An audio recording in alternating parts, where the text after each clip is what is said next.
Someone has accused you of a theft you did not commit. There are no witnesses. There is no evidence. There's no such thing as a detective, a fingerprint, or a court that can call one. So, the men deciding your fate do the only thing their world has left. They light a fire and they put a bar of iron into it and they wait until it glows. In a moment, you're going to pick that bar up with your bare hand and carry it 9 paces. Then, they will wrap the burn, seal the bandage, and open it again in 3 days. Whatever they find under that cloth is the verdict. This is trial by ordeal, and the strangest thing about it is not how brutal it was. It is that, in a rough and accidental way, it seems to have worked. Start with the problem it was built to solve, because that is where the sense hides. Medieval courts had almost nothing we would recognize as evidence. No forensics, no reliable records, no police. Most cases came down to one person's word against another's, usually settled by oath, with neighbors swearing that the accused man's word was worth believing. Most of the time, that was enough. But sometimes, nobody would speak for him, or the charge was too grave, and when the ordinary machinery failed, the court handed the case to God. The logic was simple, and if you believed it, airtight. God knows the truth, and God is just, so God will not permit an innocent person to be destroyed. The ordeal was not really a punishment. It was a question, asked in the only direction medieval people believed an honest answer could come from. There were several forms. The hot iron, where the accused carried a glowing bar a set distance. Hot water, where he plunged a bare arm into a boiling cauldron to lift out a stone. And cold water, which ran on the opposite logic. The accused was bound and lowered into a blessed pond, and if he sank, he was innocent, because the pure water had accepted him. If he floated, the water was rejecting him. That is the same reasoning that would echo horribly through the witch trials centuries later.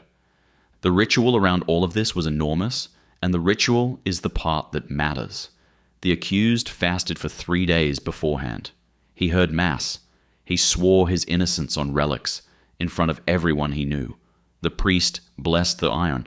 Only then did the ordeal happen, and afterwards the wound was bound and sealed, and the whole community waited 3 days to see how it healed. Clean healing meant innocence. Festering meant guilt. Now, if you have ever picked up a hot pan, you already see the problem. Everyone burns. Skin does not care whether you stole the neighbor's grain.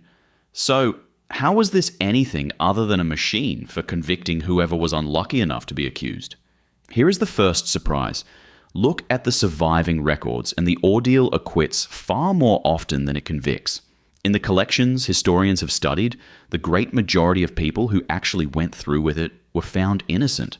A system supposedly built on burning hands somehow kept deciding that hands had healed cleanly, which points at the second surprise, and it is the heart of this whole story.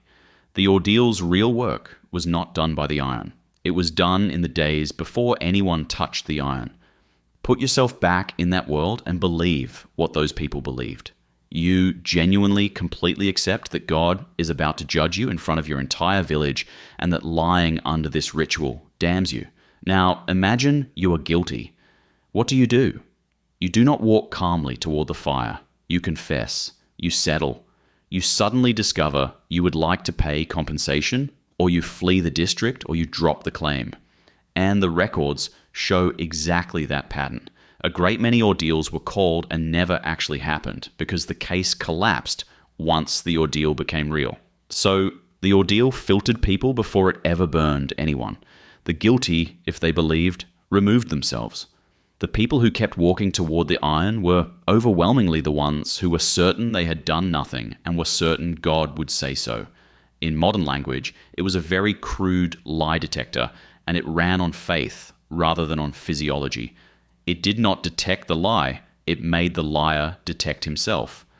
And then there is the third piece, which is the one nobody at the time was going to say out loud.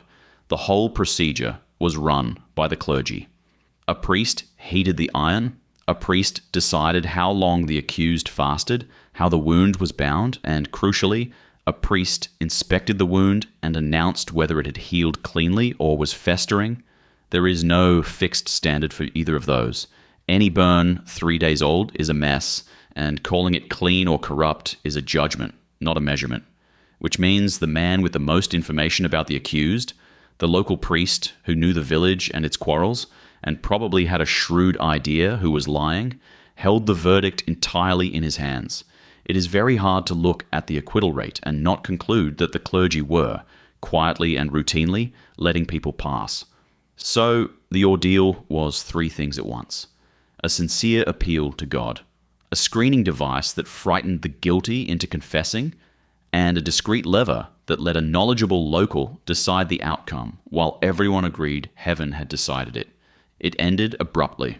In 1215, the church forbade priests from taking any part in ordeals. That was all it took.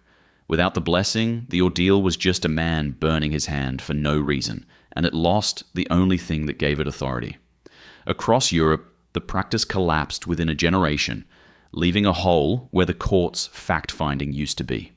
They filled it with something that had been sitting quietly in the background. They started asking groups of local men to weigh the story and decide. The jury did not replace the ordeal because anyone proved it was better.